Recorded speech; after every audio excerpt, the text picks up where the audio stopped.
You're watching Drake Wing Gaming. Enjoy the video. Hey guys and gals, Hendri here from Drake Wing Gaming, and so you know on Twitter, the Gaming Drag. Today I'm coming back at you another Let's Play episode of After Class, and this time, since we wrapped up Coach Gill's path, we're gonna be going to Coach Gill's episode. So let's go ahead and jump right back in, y'all. Alarm chain, you were up, and let's go. Ooh, I like that. After Class, Episode Gill, Part 1, Season 1. Now, I don't know. The thing about chameleoning your way through life is that it gets to where nothing is real. John Green, an abundance of Catherines. What? Ooh, menu's different. Entry furrow, entry 1, first day, Sunday. Leaving 4, now approaching platform 2. Your attention, please. The train leaving for Farfetch will close its doors in 4 minutes. Please mind the gap between the train and the platform while boarding. Thank you. Ah. Did I fall asleep? What? Did I fall asleep?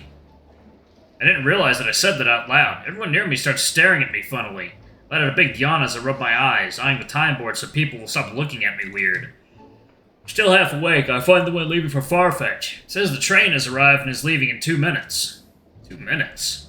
With newfound energy, I leave my warm seat in a haste and drag all my belongings with me to board the train. Oh, one second. Let me get this over here. Okay. I was covering my armrest.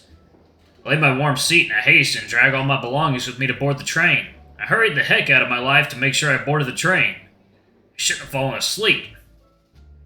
After jogging for a good minute, I managed to get on the train. My heart is beating so fast. It's not like I'm running out of breath. It's because of the adrenaline rush. And God, I was still half awake too. I stand there for another good minute to calm myself down.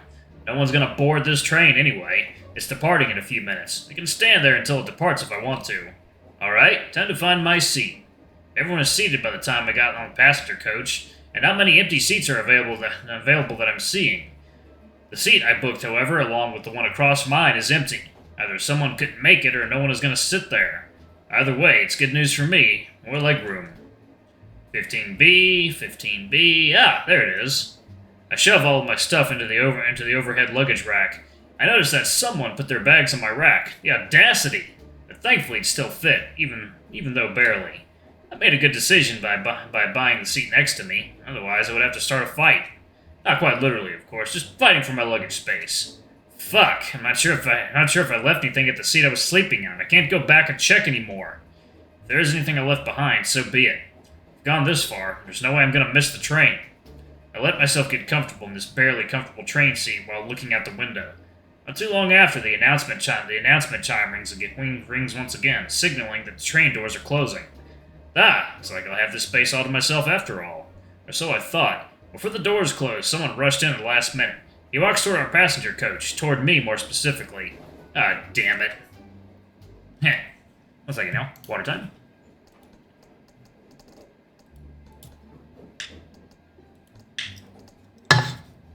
Day-gill, I guess.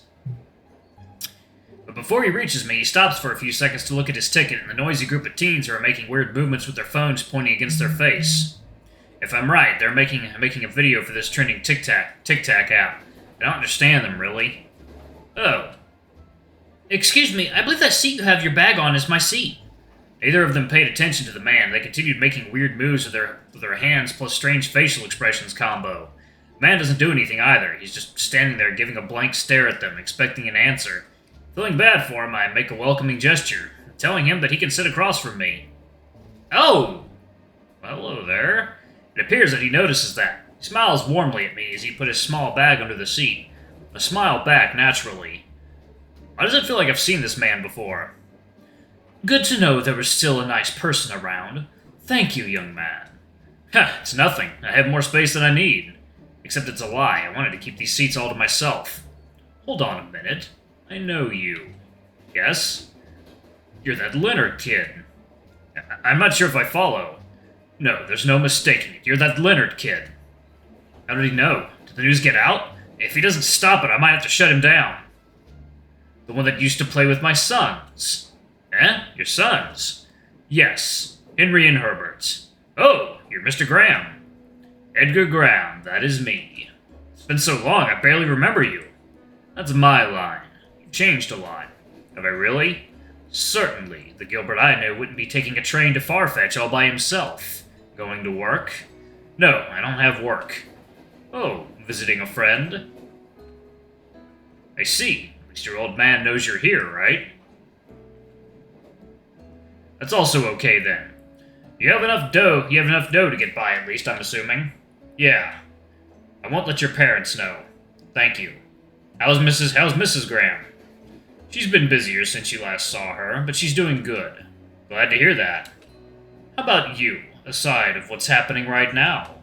Could be worse, but nothing I can't handle. That's good, then. Right. You'd also ask about the twins. It's been forever since I've talked with them. One of them, at least. Mr. Graham. Edgar. Right, Edgar. How are the kids doing? The kids? Henri and Herbert. When his hand hovers above my head, I flinch a little bit because I'm not expecting anything. Especially not his hand this close to me, but then he gently pats my head. Look at you calling them kids. You're still a kid yourself. Oh, I suppose you're right. But to answer the question, they are doing good. You'll be in Farfetch soon, so why don't you come visit? I'll be sure to visit when I can. Do you remember where our new house is? I have a recollection of it. Second now. This can is done. Time for this one. Work your magic, baby. Oh, God. Pamplemousse is so good. Alright, good. We haven't moved out since then. You should be able to visit us there. Got it. What are you going to do when you get there? You don't seem to have any plans. Not really. I have a connection in there. Oh, spoken like a true Leonard, aren't you? And here I just called you a kid. It might have sounded a lot more involved than it actually is. I just picked it up from my parents. What I actually meant is that I have a friend in Farfetch who's willing to take me in. So, you are visiting a friend. If you put it that way, I guess. I see. I was going to offer you some help if you had none. It's kind of you, Mr. Graham, but I have it covered. Edgar. Edgar, but yes, I can't trouble you with my problems.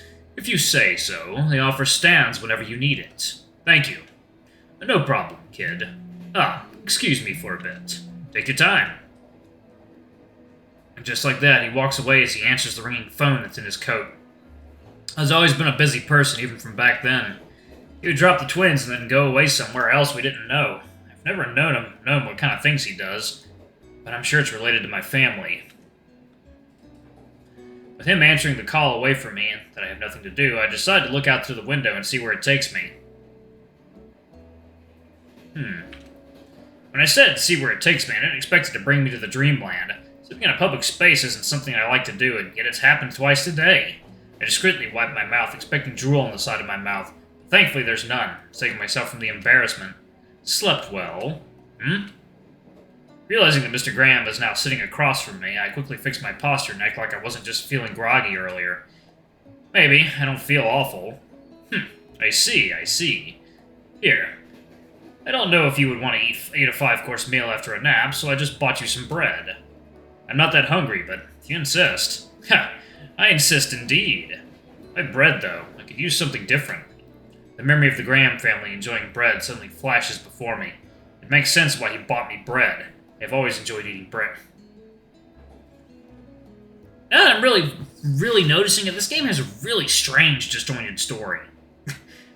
Like, there's some very bizarre characters in this game. Like, a family that is known for their enjoyment of bread? What?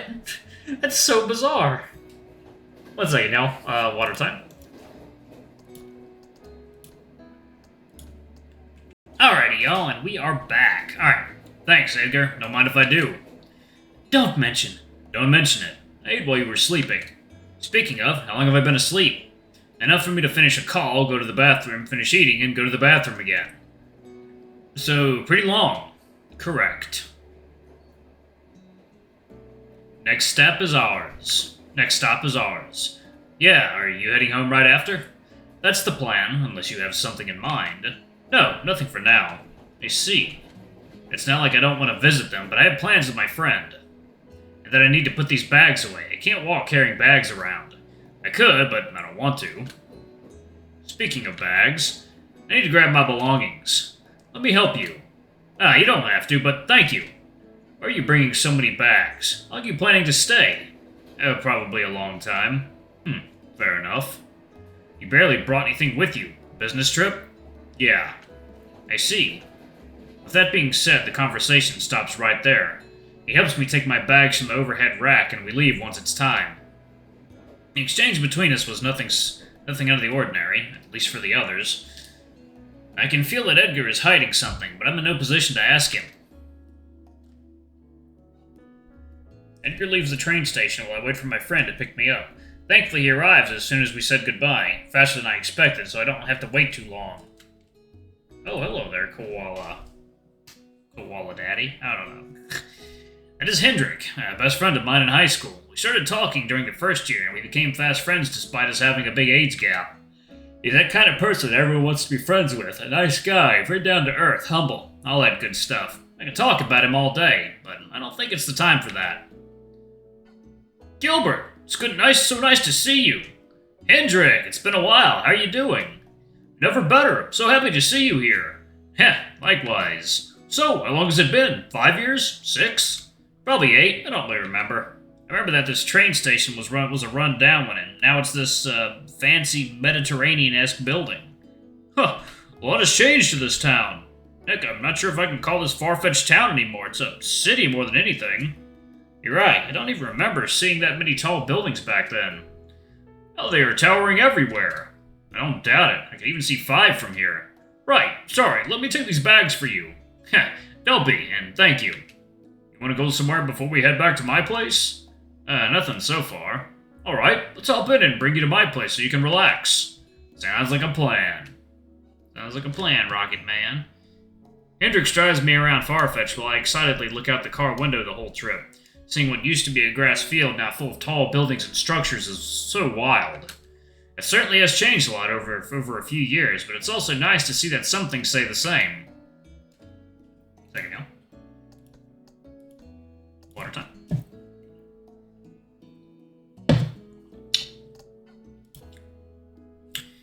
Who was that talking with you, by the way? Who? He seems familiar, that purple-haired guy wearing a trench coat. Then again, I didn't have a good look at him, so I can't say for sure. Oh, that was my friend's dad. Someone from Farfetch? Yeah. Do you want to visit that friend of yours? I could take you there. Maybe not now. Let's just head inside. I'm tired. Huh, okay. Hello, Gilbert, and welcome to my crib. Heh, nice crib. Thanks, I tried to make it as tidy as possible. Huh, you didn't have to, but I wanted to. If so, you're not doing a great job at it. Hey, I did what I could. Are you sure you want to stay here? I can find you a place with your own room. I'm fine. I can sleep on the couch just fine. If you say so. Well, anyway, just put your bags wherever. I'll put it in my room later. Thanks, and sorry for the trouble, Hendrik. We're not getting anywhere with this conversation. Just make yourself at home, really. I will. You mind if I borrow your shower? I need to take one. Yeah, it's the door on the right. Got it. Tired. I reach my bag for a towel. I undress, everything that I've been wearing since this morning scattering around on the floor. This is not my house, so I can't expect to have a bathtub in here. I hop in the shower and close the curtain, letting lukewarm water wash over my body. Alright, I'm gonna pause it right there. Thank you all so much for watching. Don't forget to like, comment, subscribe, ring that notification bell, and check out our Patreon if you can. It always helps. Before I go, I'm gonna give a quick shout out to our lovely bronze tier patrons. Thank you all for all you do for the channel. We greatly appreciate your support. Thank you to our silver tier patron, Cade Silverman. Thank you for going a bit above and beyond. It's greatly appreciated. Thank you to our gold tier patron, Amr. You're awesome. We love you. Thank you for subbing to Ultimate Tier anyway. If y'all want to get your names and credits, get access to not safe for work content as little as $5. Alrighty, I love you all. I'll see y'all in the next video. Bye-bye!